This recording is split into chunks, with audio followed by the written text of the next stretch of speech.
Bonjour Christelle. Bonjour Tom. Alors voilà, nous sommes arrivés au 34e SITREP. C'est le 1er avril et hélas, c'est loin d'être un poisson d'avril parce que le bilan est vraiment abominable. C'est pire que la semaine dernière et c'est peut-être même pire que tout simplement. Je te laisse la parole. Oui. Oui, donc durant la semaine écoulée, l'armée ukrainienne a violé le cessez-le-feu en République populaire de Donetsk à 471 reprises, au cours desquelles 5417 projectiles d'un calibre interdit par les accords de Minsk ont été tirés. Donc je rappelle artillerie, mortier et chars d'assaut, et donc ça ne compte pas tout ce qui est plus petit, c'est-à-dire petits mortiers, lance-grenades, véhicules de combat d'infanterie, armes légères, etc. etc. Mitrailleuses. Je te laisse imaginer, si on est déjà à plus de 5000, rien que pour le gros calibre, Oui. on doit être déjà pas loin de 20 000 au total, quoi. Hein. Donc le déluge. Le déluge, quoi. En hausse donc d'environ 500 tirs pour tout ce qui est projectiles lourds par rapport à la semaine dernière, on était à 4900 et quelques. Durant les dernières 24 heures, 86 nouvelles violations sont venues se rajouter, dont 7 après minuit, puisque normalement, on était censé avoir un nouveau cessez-le-feu entré en vigueur cette nuit à minuit. Oui, oui. C'était pas un poisson non plus, mais je crois que les soldats de l'armée ukrainienne ont cru que c'était un poisson d'avril, donc ils ont continué à tirer. Des tirs qui ont touché cette semaine 26 localités de la République. En République populaire de Lugansk, c'est pas mieux. Sur la semaine écoulée, il y a eu 86 violations du cessez-le-feu et 2381 obus d'artillerie ou de mortier tirés par l'armée ukrainienne, donc ils sont à peine à la moitié par rapport à nous. Et sur les dernières 24 heures en RPL, 14 violations et 555 obus sont venus se rajouter à ce petit décompte macabre. En RPD, les tirs les plus lourds ont touché cette semaine Gorlovka, Yassinovataya, Mineralnoye, Spartak, Alexandrovka, Dakushevsk, Yasnoye, Sakhanka, la zone de l'aéroport et les districts de Petrovski, Kirovski, Kuibishevski et Kievski à Donetsk. Surtout le district de Petrovski qui a lourdement morflé depuis 3 jours maintenant. Il cible ce district de nouveau de manière intensive là, depuis la fin de la semaine. Ces tirs ont fait 6 morts, dont 3 civils et 20 blessés, dont un civil en République populaire de Donetsk. Et tout à l'heure est tombée l'information, donc un soldat mort et un soldat blessé de plus durant les dernières 24 heures. Depuis le début de l'année, nous en sommes à 95 morts et 174 blessés dus au bombardement de l'armée ukrainienne en République populaire de Donetsk. En République populaire de Lugansk, cette semaine, il y a eu 2 blessés, dont un civil. Ces bombardements ont endommagé ou détruit 74 habitations en RPD et 15 habitations ainsi que 3 infrastructures en République populaire de Lugansk. Ils ont aussi endommagé une sous-station électrique à Mineralnoye le 28 mars, privant la localité d'électricité. Et ils ont aussi de nouveau atteint le 29 mars avec des tirs de mortier la sous-station électrique qui alimente la station d'épuration de Donetsk. Décidément, c'est une cible récurrente, la privant d'électricité. Et lorsque les équipes de réparation sont venues aujourd'hui, ils se sont retrouvés sous des tirs de mortier de 120 mm. Oh bah tiens. Toujours en plein cessez-le-feu, je rappelle. Hein, voilà. Ils ont aussi tiré cette nuit, je l'ai appris juste avant le SITREP. L'armée ukrainienne a tiré sur le checkpoint de Yassinovataya avec ce qui semble être des munitions incendiaires au phosphore blanc. Donc les vidéos laissent peu de doute sur la nature des munitions, mais des analyses chimiques doivent être menées pour confirmer. Mais bon, donc là, ça veut dire qu'on repart dans l'utilisation d'armes interdites par les conventions internationales, je le rappelle. Oui, pas seulement interdites par les accords de Minsk, hein. C'est-à-dire oui, mais carrément par des conventions internationales. Je veux dire, c'est interdit par la Convention de Genève, hein, ces saloperies. Ouais. Je le rappelle. Et en plus de tout ce qui est saloperie au phosphore blanc, les forces armées ukrainiennes continuent de concentrer des armes lourdes près de la ligne de contact, donc celles qui sont interdites par les accords de Minsk. L'OSCE a enregistré l'absence de 106 pièces dans les zones de stockage côté ukrainien cette semaine, dont entre autres 64 chars d'assaut, 25 obusiers tractés et 17 mortiers. Rien que ça. Oui, bah c'est ça, ils s'accumulent tout le long du front et dans la perspective d'une offensive finale. Hein, on rappellera simplement que dans la semaine, on peut très bien faire un SITREP d'urgence pour informer le public de la Ouais, mise là, en route. il y a eu plusieurs avertissements, entre autres de Lavrov, disant que les autorités ukrainiennes cherchaient à enterrer les accords de Minsk. Donc là, il y a eu des petites salles d'avertissement et des craintes ici du lancement d'une grande offensive très rapidement. Donc, toute une série d'avertissements qui ont été lancés, entre autres concernant le fait que Kiev sabote complètement les discussions à Minsk. D'accord, c'est-à-dire que ils font quoi à Minsk si c'est pour les saboter Je sais pas, ils mangent des petits fours. Oui, d'accord. C'est que pour ça, en fait. Il n'y a plus rien qui aboutit en termes de discussion à Minsk. Plus rien. Et d'ailleurs, ça se reflète puisque donc cette semaine a été marquée par une nouvelle escalade des tensions sur la ligne de contact.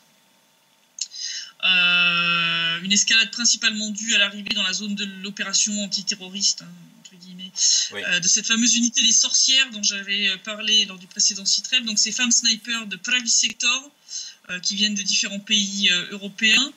Il faut savoir que ces criminels de guerre tirent principalement sur les zones résidentielles près de la ligne de front afin d'effrayer les habitants. Ils sont magnifiques. Pour ceux qui pensent que les femmes sont moins violentes ou moins sadiques que les hommes, on peut voir que c'est pas le cas. Il n'y a pas de sexe, hein, la perversion. Hein. Non, il y a des salopards et il y a des salopes. Voilà. Ouais. Je le dis, je le revendique. Et je m'en fous si c'est vulgaire. Le 25 mars aussi, près de Mayorsk, donc ce point de passage entre Gorlovka et la ville de Mayorsk, un groupe de sabotage reconnaissance ukrainien de 10 soldats a tenté de pénétrer sur le territoire de la RPD pour y commettre des sabotages. Les soldats de l'armée de RPD les ont stoppés et ont infligé 2 pertes à ce groupe de sabotage reconnaissance ukrainien.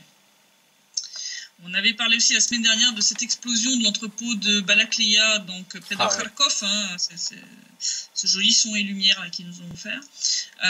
Suite à cette explosion, une inspection de toutes les zones de stockage des munitions des forces armées ukrainiennes a été lancée par l'état-major ukrainien, en particulier les zones de stockage de la zone de l'opération antiterroriste. La commission d'inspection y a révélé un grand nombre de lacunes concernant les méthodes de stockage des munitions, ainsi que des absences de munitions. Ah, bah tiens. Oui. C'était peut-être pour ça justement que l'incendie a été déclenché. On en avait parlé, il semblerait que ça se confirme. Et de manière assez bizarre, l'hélicoptère militaire Mi-2 qui transportait les membres de la commission et le chef du département des roquettes et pièces d'artillerie des forces armées ukrainiennes s'est crashé. Ah oui.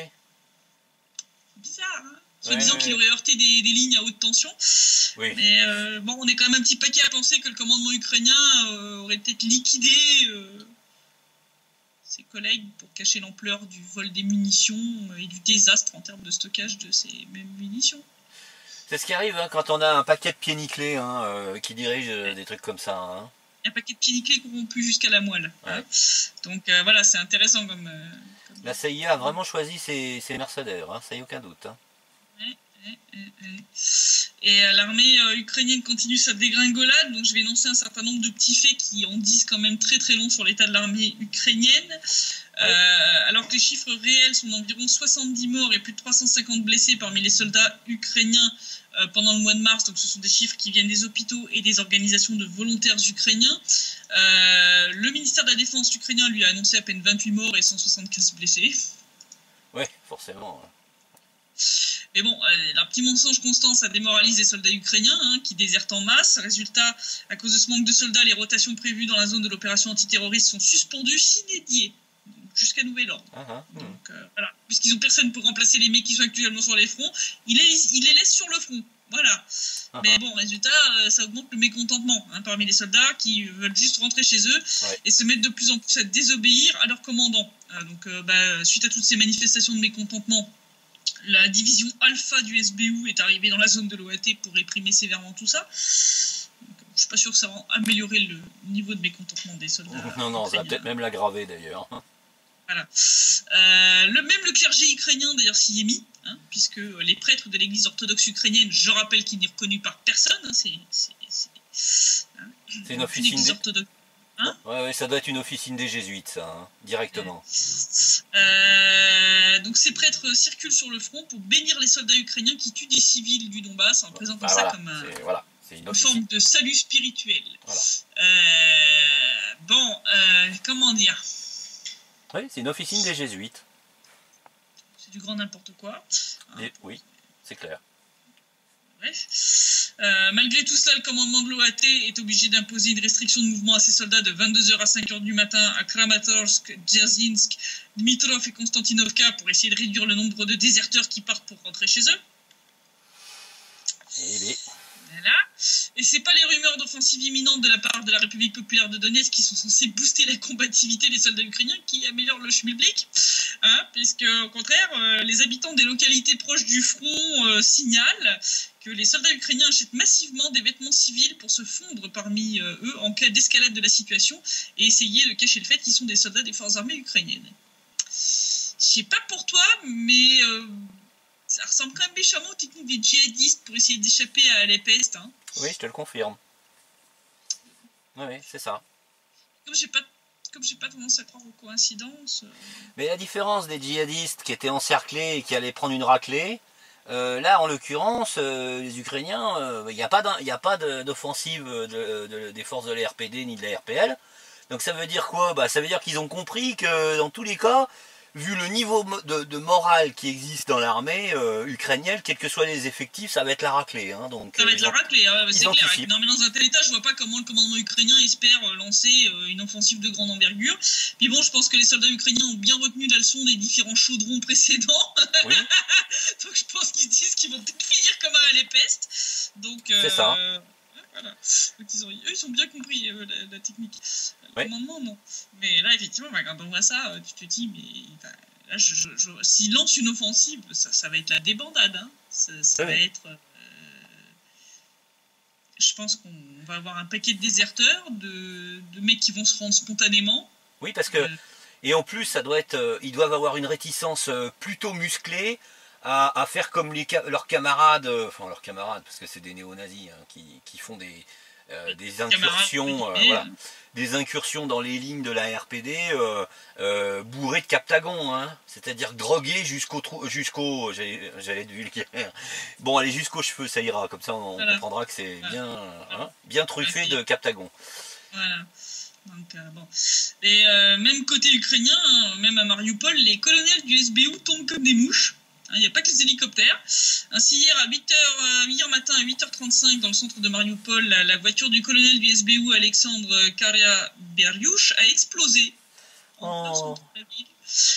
Donc cet homme qui était le commandant en second du département de contre-intelligence de la région de Donetsk était aussi un adepte de la torture, du harcèlement et de l'extorsion de fonds contre les civils de la zone occupée et les soutiens de la Russie, des RPD et des RPL. Bon, de là à dire que, bon, il y a de bonnes chances pour dire que sa mort sauf accidentel. Oui, c'est sûr que le mec il a quand même poussé le bouchon assez loin, hein, donc une explosion d'automobile en général c'est très rare. Hein. C'est très très rare. Hein. Ce colonel, pour information, était apparu dans un rapport d'un ex-chef du MGB de la RPD, où il apparaît qu'il était celui qui a mis en place des techniques sophistiquées de torture qui ont commencé à être utilisées dès 2014 à Mariupol lorsque la ville a été prise par les troupes ukrainiennes. J'ai eu un bon retour de karma, je ne vais pas le pleurer. C'est clair. Si on regarde maintenant un petit peu la situation économique des républiques populaires, suite à la mise sous tutelle de l'État des entreprises auparavant ukrainiennes, dont on avait parlé il y a quelques CITREP, une première usine a démarré sous son nouveau mode de fonctionnement, l'usine électrotechnique de Donetsk, qui a redémarré le 27 mars. Plus de 100 employés sont déjà venus avec enthousiasme pour la première journée de reprise, et il a été confirmé que leur salaire sera le même qu'avant, mais en roubles. Donc, ils n'auront pas de perte de revenus. Si on regarde au niveau reconstruction, le chef de la République populaire de Donetsk, Alexandre Zakharchenko, a annoncé que plus de 4000 habitations, dont plus de 1800 immeubles, allaient être reconstruits ou réparés dans le cadre de la prochaine phase du programme national de reconstruction. Donc je rappelle qu'on est quand même déjà à plus de 24 000 habitations détruites ou endommagées depuis le début de la guerre. Donc il y a du boulot. Chef de la République populaire de Donetsk, toujours, Alexandre Zakharchenko a commenté les articles de certains médias sur les plans de retour dans le Donbass de l'ancienne élite politique ukrainienne, donc nommément Yanukovych et son gouvernement, qui sont réfugiés en Russie.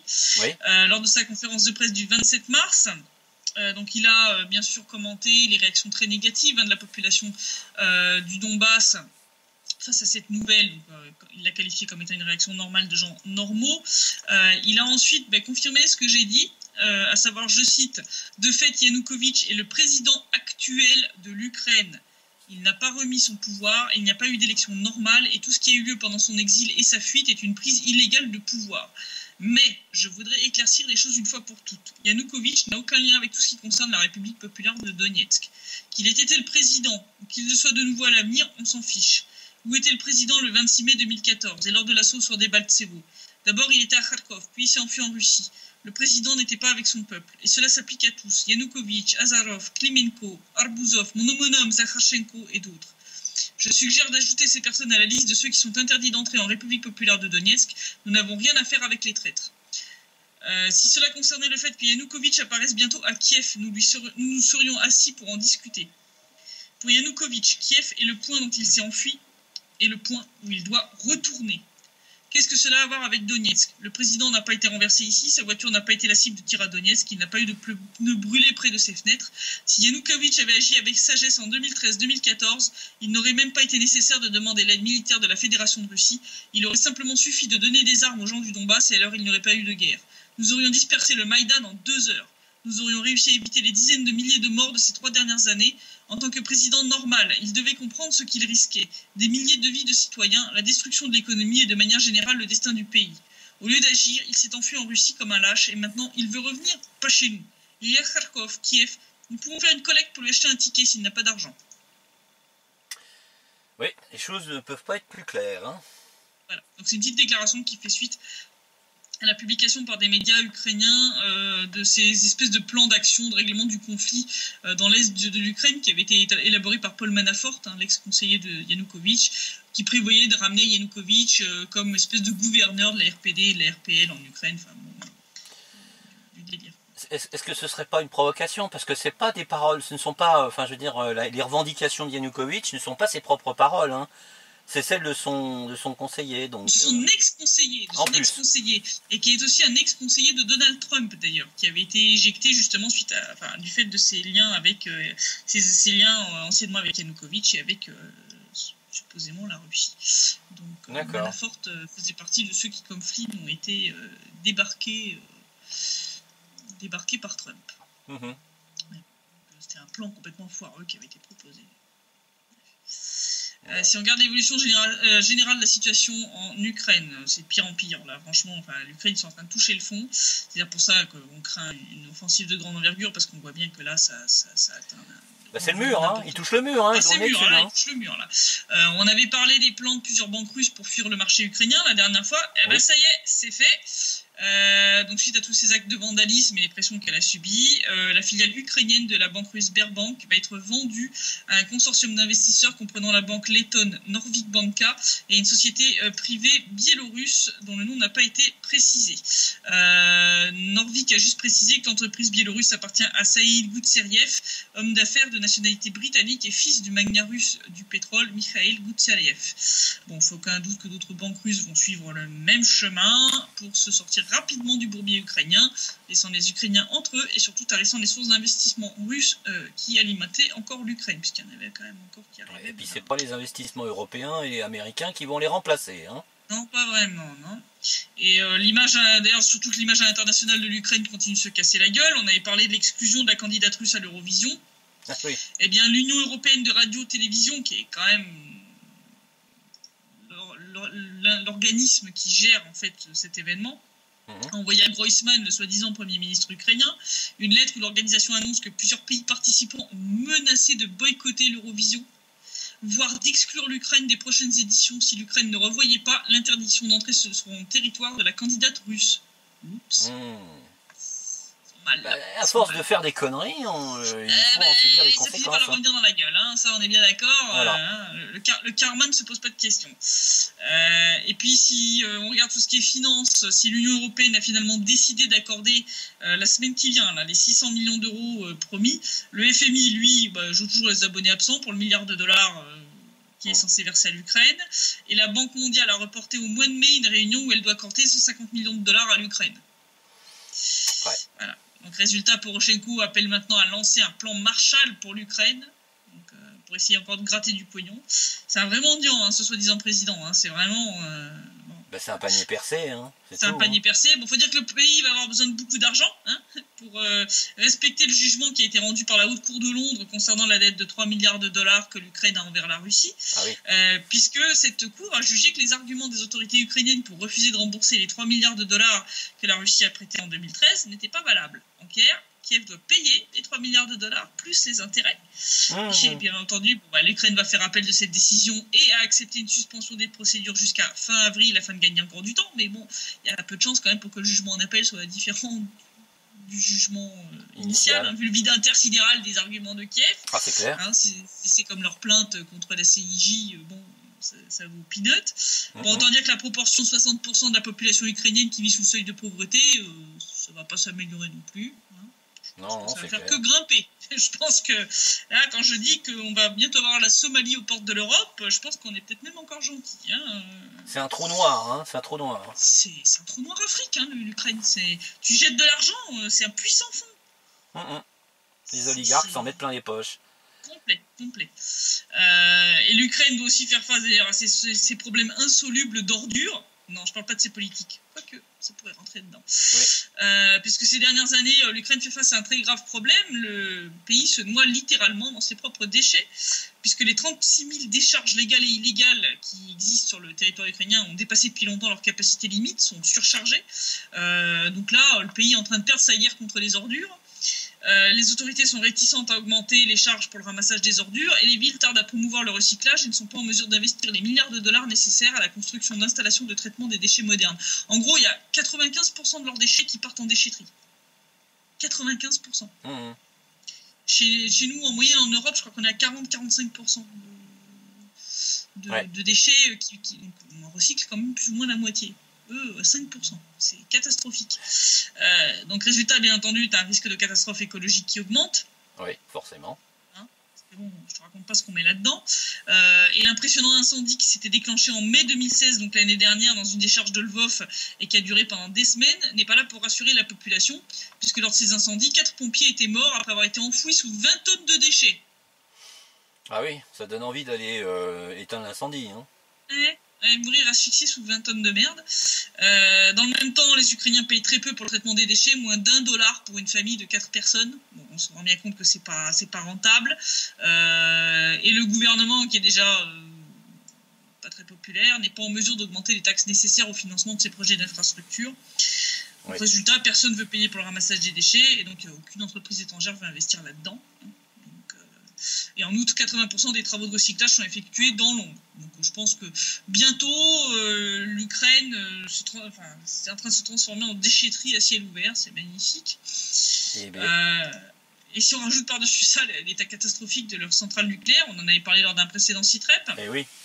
Il y en a qui nous accusent que c'est de la propagande russe, d'oser dire ça, que c'est pas vrai. Même le Washington Times, c'est pas vraiment un journal de propagande russe. Non, pas vraiment. Non. Pas vraiment, a révélé à quel point c'est une catastrophe encore pire que ce qu'on pouvait imaginer, puisque les problèmes auxquels sont confrontés le secteur nucléaire en Ukraine sont multiples, et le plus important, c'est la corruption. Bah merde, c'est ce que j'avais pourtant dit à certains. Oui. Ça affecte l'ensemble du pays, et ça risque d'engendrer un nouveau Tchernobyl comme on le craigne, et on le craignait, comme on en a parlé dans les précédents CITREP. C'est ça. Puisqu'il faut savoir que les centrales nucléaires d'Ukraine sont censées être surveillées par l'Inspection nationale de la réglementation nucléaire, qui, selon la loi, est censée être un organisme indépendant. Bon, en vrai, depuis quelques années, c'est la société nucléaire publique Energoatom qui nomme les dirigeants de l'Inspection nationale. Ah oui. On voit bien qu'il y a un petit problème de conflit d'intérêts. Oui, c'est clair. Le régulateur se retrouve en collusion avec l'opérateur principal. Et on se retrouve avec une situation où si Energoatom n'arrive pas à satisfaire à certaines normes de sécurité, les dirigeants qui en informent le régulateur voient celui-ci prolonger les délais ou les supprimer tout simplement au mépris de la sécurité publique. Ouais, tout va bien. Bah tiens. Tout va bien. Mais il y a pire encore, c'est que fonctionnant dans un environnement aussi permissif, Energoatom n'est pas pressé d'observer les règles. Bah forcément, oui. Donc au lieu d'adhérer aux procédures de l'Agence internationale de l'énergie atomique, la IEA, et d'inviter des entreprises expérimentées et compétentes, Energoatom s'est mise à recourir aux services d'entreprises douteuses qui n'ont pas l'expérience nécessaire, parce que je rappelle quand même que travailler sur une centrale nucléaire, c'est pas comme travailler sur une usine de voitures. Oui. Les inspections internationales sont pro forma et ont lieu très rarement. De plus, on avait parlé aussi de cet approvisionnement en combustible nucléaire qui vient de la société Westinghouse, qui appartient au Japon, comme source alternative au combustible nucléaire russe. Tout ça pour nuire aux intérêts de la Russie en Ukraine, bref. Mais il y a un petit problème, donc comme on disait, ces réacteurs qui utilisent une combinaison de carburant russe et occidental ont des problèmes de sécurité, donc ce carburant ne convient pas, il n'est pas aussi bon que le combustible russe qui est fabriqué pour des réacteurs qui ont été conçus en Russie, c'est un petit peu normal. C'est comme si essayer de fabriquer en France des pièces de haute technologie pour des trucs qui ont été conçus au Japon ou en Russie ou aux États-Unis, c'est complètement débile. Donc ça crée une situation très dangereuse, on s'en rend bien compte. Surtout que la société mère, qui est Toshiba, qui détient Westinghouse, a annoncé que Westinghouse avait déposé une demande de faillite. Oh, bah tiens. Voilà. Donc si Westinghouse fait faillite, je vois pas à long terme comment l'Ukraine va continuer à alimenter ses réacteurs. Donc là, on est en bonne route pour un nouveau Tchernobyl, là, tout va bien. Comme si ça leur suffisait pas quand même. Non, c'est bien, ils seront noyés dans des déchets qui brillent dans le noir. Oui, c'est ça, oui. Bah du coup, ils n'auront pas besoin d'installer des lampadaires pour voir clair la nuit, quoi. C'est absolument pathétique. C'est incroyable. L'Ukraine, je crois, est l'archétype du pays qui se disloque, qui se dissout. Il se décompose complètement devant nos yeux. Voilà. C'est impressionnant. Il tombe en morceaux. C'est un pays qui est en plein effondrement. Oui. On assiste à l'effondrement total d'un pays. C'est même pas seulement un effondrement économique, c'est un effondrement sociétal, un effondrement d'infrastructures, un effondrement politique, un effondrement moral. L'Ukraine est en train de se décomposer devant nos yeux. Et pendant ce temps-là à Kiev, confirme malheureusement, on est de nouveau sur pendant ce temps-là qui est à mi-chemin entre on ne sait pas si on a envie d'en rire ou d'en pleurer. Si on peut se tirer une balle dans la tête, parce que franchement quand tu vois ça, parce que la russophobie elle fait que s'aggraver en Ukraine, ça m'énerve pas. Ça m'étonne pas. Comme on peut le constater en lisant le manifeste national ukrainien, complètement délirant, sorte de dystopie nationaliste pour fous furieux débiles, qui a été signé par les grands pontes du nationalisme ukrainien.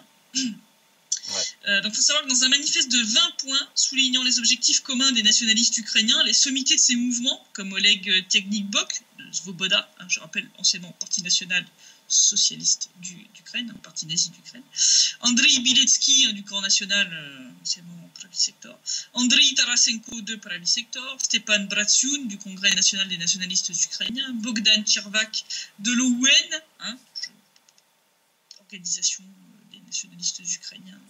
C'était illustré pendant la Seconde Guerre mondiale par ces massacres de Polonais, de Juifs et de Russes. Et Sergueï Mazour de l'organisation C14 ont jeté sur papier toutes les propositions les plus délirantes et les plus destructrices pour leur pays qu'il était possible d'imaginer. Donc on a là-dedans des propositions visant à créer une église nationale unifiée basée à Kiev. Bon, je rappelle de nouveau que leur église orthodoxe n'est actuellement reconnue par aucune autre. Ce qui reviendrait rien que moins qu'à éradiquer toutes les autres églises orthodoxes d'Ukraine, dont l'église orthodoxe de Russie, et qui serait donc une violation flagrante d'un paquet de conventions internationales, pour changer. On a aussi des propositions visant à imposer la langue ukrainienne comme langue unique en Ukraine, donc détruisant au passage non seulement le russe, mais aussi la langue des Tatars de Crimée, que l'Ukraine clame à corps et à cri vouloir défendre, le hongrois, le ruthène ou le roumain.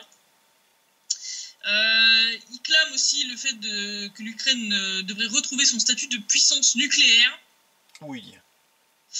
Bon, alors, quand je vois déjà le désastre avec ce qui est arrivé avec l'entrepôt de munitions conventionnel près de Kharkov et la façon dont l'Ukraine gère ses centrales nucléaires, est-ce que j'ai besoin d'en dire plus? Ça, il faut craindre le pire, ça c'est clair. Ah, mais là, c'est dans les pires cauchemars, là. L'Ukraine, puissance nucléaire, tous aux abris, là, les enfants, c'est la fin du monde. Ils ont aussi ranimé ce vieux fantasme de l'Intermarium, donc cette espèce de fédération allant de la Baltique à la mer Noire. Voilà, le tout en se prétendant neutre, ni ouest ni est, alors que bon, manifestement, leurs délires sont directement inspirés par l'OTAN, La CIA, l'OTAN, bien sûr, absolument. OTAN qui, tout en prétendant ne pas avoir de velléité agressive contre la Russie, prouve chaque jour le contraire. Oui, en amassant des armes autour de Kaliningrad. En amassant des armes, en offrant des emplois d'été comme civils russes lors d'une simulation de guerre de l'OTAN. Ah oui, c'est vrai, ça c'est... Ça a été grandiose quand même hein, cette semaine. Bon, c'est pas chercher la guerre et prendre les gens pour des cons, je sais pas ce que c'est. Bon, en attendant, l'Ukraine comme l'OTAN devraient quand même se méfier de ce qu'ils appellent tant de leur vœu, un conflit avec la Russie, parce que comme le dit le dicton populaire, il se pourrait bien qu'ils l'obtiennent. Et puis si les Russes ne commencent jamais une guerre, ils la finissent toujours. Je conclurai là-dessus. Oui, bah, c'est ça, hein, je veux dire, il y a des alertes de plus en plus souvent et de plus en plus fortes autour de l'enclave de Kaliningrad. Hein. Il faut rappeler que c'est un territoire russe que les soviétiques avaient, je dirais, récupéré de l'ancienne Prusse. Suite à la Seconde Guerre mondiale, il ne faut pas oublier que les nazis avaient quand même commis 23 ou 25 millions de victimes soviétiques. Hein.